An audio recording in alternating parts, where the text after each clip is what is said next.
Hello mga ka-Bake and Roll! Welcome po muli sa ating YouTube channel.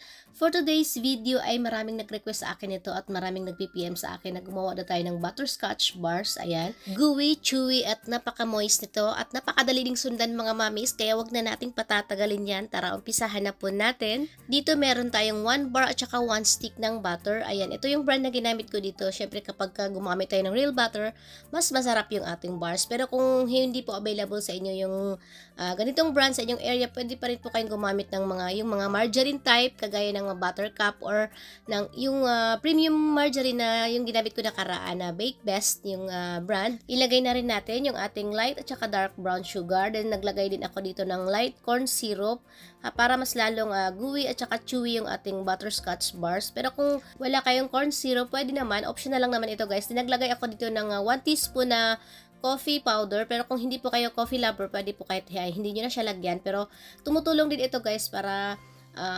mabawasan yung pagkatamis ng ating butterscotch bars. Continue lang natin yung pagmix natin sa mahinang apoy lang na mga 7 to 8 minutes hanggang sa mag-caramelize lang yung ating sugar at saka yung ating butter. Kaya combination ng light brown sugar pala at dark brown sugar yung ginamit ko dito kasi para hindi ganun kaputla at hindi rin po ganun ka dark brown yung magiging kulay ng ating butterscotch bars. Ayan, yung sakto lang yung magiging color niya. Pero kung wala po kayong dark brown sugar, pwede naman yung light brown sugar lang yung gagamitin nyo dito. Ayan, nag-start na mag-boil yung ating butter at saka yung ating sugar mixture. Then kapag ka nag-boil na siya, tuloy lang natin yung pag-mix natin na mga 2 to 3 minutes hanggang sa mag-caramelize na yung sugar. Ayan, papakita ko sa inyo yung tamang consistency na hinahanap natin. After 8 minutes, ito na yung magiging texture ng ating butter at saka yung ating sugar mixture.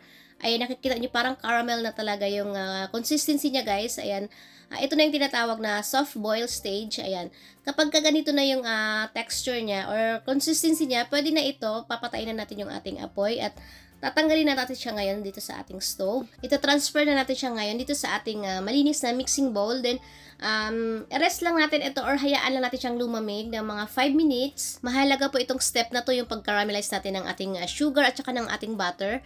Huwag natin siyang i-overcook kasi kapag na-overcook natin siya, mas mabilis siyang tumigas kapag medyo lumamig na siya. Mahirapan po tayo maghalo. So, kailangan sakto lang at mahina lang din yung apoy.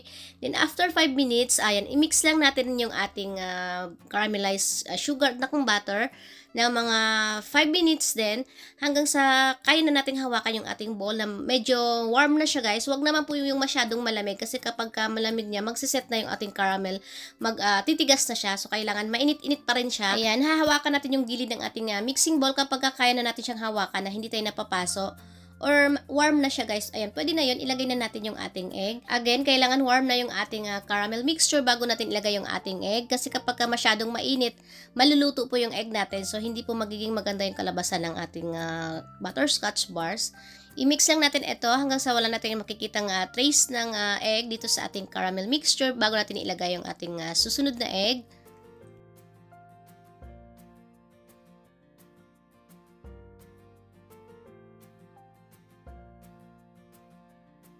Ilagay na rin natin yung ating vanilla extract. Then, after natin ilagay yung ating vanilla, continue lang natin yung pag-mix natin ng 5 to 6 minutes hanggang sa mag-light and pale na yung kulay ng ating mixture or wala natin nasasalat na mga granules ng sugar. Ayan, pwede na yon. Itong pag-mix natin ng egg at saka ng caramel mixture natin ng matagal para lang din po tayong gumagawa dito ng brownies para ma-achieve natin yung pagka-glossy, crackly na top ng ating butterscotch bars para ma-dissolve din ng maayos yung ating sugar kaya kailangan natin itong gawin. Then after 5 minutes, ayan, salatin natin yung ating mixture kapag wala na tayong nasasalat na mga buo-buong sugar or ng mga granules ng sugar. Pwede na yon.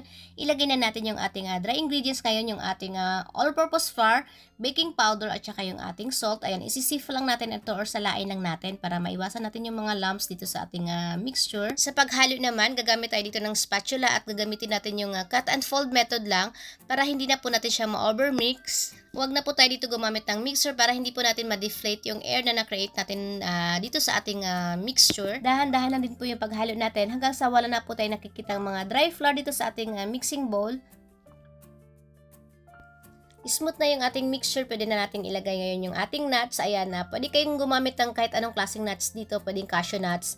Ayan, ako dito gumamit ako ng mix almonds at saka ng walnuts kasi ito lang yung available dito sa kitchen ko. Maganda rin cashew nuts yung gagamitin natin or yung mga regular nuts lang pwede naman. Or kung gusto nyo plain lang yung inyong butterscotch bars, pwede naman wag na kayo maglagay ng nuts. Pero syempre pag mga ganitong klase ng bars, mas masarap talaga kapag may nuts. Or pwede naman yung doon na kayo maglagay sa toppings mamaya, hindi na dito sa mixture. Nasa inyo na po yun. Ilagay na natin siya ngayon dito sa ating baking tray. Naglagay lang ako ng konting butter. Then, baking paper para hindi dumikit yung ating butterscotch bars. Ayun, ang size pala nito ay 6x10. Ito din yung ginamit natin nakaraan dun sa ating brownies. Dalawa din yung gagamitin nating pan ngayon. Gumamit din ako ng 4x4 para dun sa plain lang na butterscotch. Ayan, din ito maglalagay tayo ng topping sa ibabaw, yung ating nuts na natira kanina. Pero again, ito ay optional lang. Pwede po kayo hindi na maglagay ng toppings kung gusto nyo plain lang yung butterscotch bars. Then ito naman yung isa, 4x4 yung size nito. Hindi tayo naglagay ng nuts. Ito na yung ating butterscotch bars. Ayan, binake ko lang ito sa ating preheated oven na 170 degrees Celsius ng 35 minutes. Ilagay lang natin ito ngayon dito sa ating cooling rack at hayaan lang natin siyang lumamig. Then kapag malamig na yung ating butterscotch bars, babalutin lang natin siya ngayon ng plastic wrap or cling wrap or pwede din itong plastic labo. Din ilagay lang natin sa chiller kahit mga 2 hours lang guys para hindi po tayo mahirapan mag-cut ng ating butterscotch. Or mas maganda, overnight nyo siyang ilagay sa chiller bago nyo po siya i-slice para mag-set talaga yung caramel doon sa ating butterscotch bars. Kasi kapag mainit pa siya guys, napaka-sticky niya dahil doon sa pag-caramel natin ng ating sugar. At saka mas chewy siya kapag na-chilled muna natin siya overnight bago po natin siya i-serve or hiwain. Gumamit lang ako dito ng cake scraper para straight yung pag-cut natin. Pwede po kayong gumamit ng knife kung sanay po kayong gumamit ng knife. Pero kapag knife kasi yung gagamitin ko guys, hindi siya nagiging straight kaya ito yung ginamit ko dito yung scraper natin. Kung gusto nyo naman na medyo manipis yung inyong butterscotch bars, pwede nyo siyang i-bake sa mas malaking baking tray or malaking baking pan. Pwede dun sa 7x7 na square na baking pan, pwede yun guys. Titikman na natin ngayon yung ating butterscotch bars. Ayan, kitang-kita nyo naman guys yung loob niya, napaka-moist at napaka-chewy niya. Saktong-sakto lang din yung lasa niya guys, hindi po siya matamis at hindi siya nakakaumay kainin. At sa mga magtatanong kung pwede bawasan ng sugar, hindi po tayo pwede magbawas ng sugar dito kasi naka-measure na po lahat ng ating ingredients at yung sugar po, isa po siya sa pinakamahalagang ingredients dito dahil yun po yung magpapachewy dito sa ating butterscotch bars. Ganun po lagi kapag gumagawa tayo ng mga ganitong klaseng dessert or ng mga bars, brownies, ayan.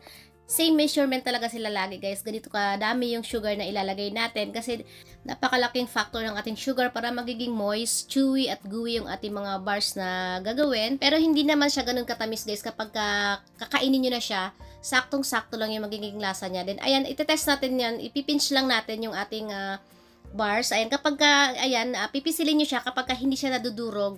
Ayan, dumidikit-dikit siya. Ibig sabihin, napaka-moist at napaka-gooey yung ng ating bars.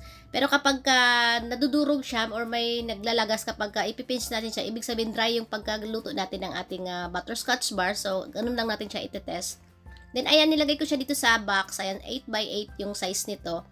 Ayan, then ito naman yung ating plain lang na butterscotch. Ayan, wala tayong nilagay na nuts sa ibabaw.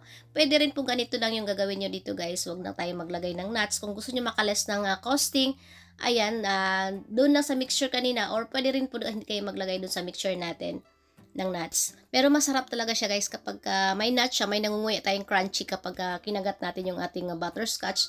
Pero kung namamahalan naman kayo sa mga walnuts, cashew nuts, pwede naman yung mga regular nuts lang na bibili sa mga grocery or sa palengke. Ayan, pwede naman gagamitin nyo dito yun. Eto guys, first slice nito, binibenta ko siya ng 20 pesos kada isa dahil nga dun sa butter natin, syempre real butter yung ginamit natin, medyo mahal yun. Pero kapag gumagamit kayo dito na yung mga butter cup lang or yung mga margarine type lang, para mapababa natin yung cost. Pwede nyo babaan yung inyong presyo nito, pwede nyo siyang ibenta ng 15 to 18 pesos kada isa. Pero syempre kapag may nuts, yung mga walnuts, dagdagan natin yung presyo natin or mas maganda mag-costing po tayo. Ayan, ang shelf life naman nito ay tumatagal siya sa room temperature lang ng hanggang 3 to 4 days. Then kapag nasa chiller naman, tumatagal siya hanggang 3 to 4 weeks do sa chiller lang. Na-achieve din natin yung pagka-crackly at pagka-glossy yung top ng ating butterscotch bars. Ayan, dahil yun doon sa pagbit natin ng ating egg ng matagal. Ayan, basta siguraduhin lang natin guys dito na dissolve na yung ating sugar bago po tayo mag-stop ng pag-mix sa kanya. Ayan, salatin natin siya kung may granules, power wala na. Ayan, sana may natutunan kayong bago ngayon dito sa ating ginawang video. Kita-kits po tayo ulit sa aking susunod pa mga videos. Maraming salamat po sa inyong panonood. Mag-iingat po tayo palagi.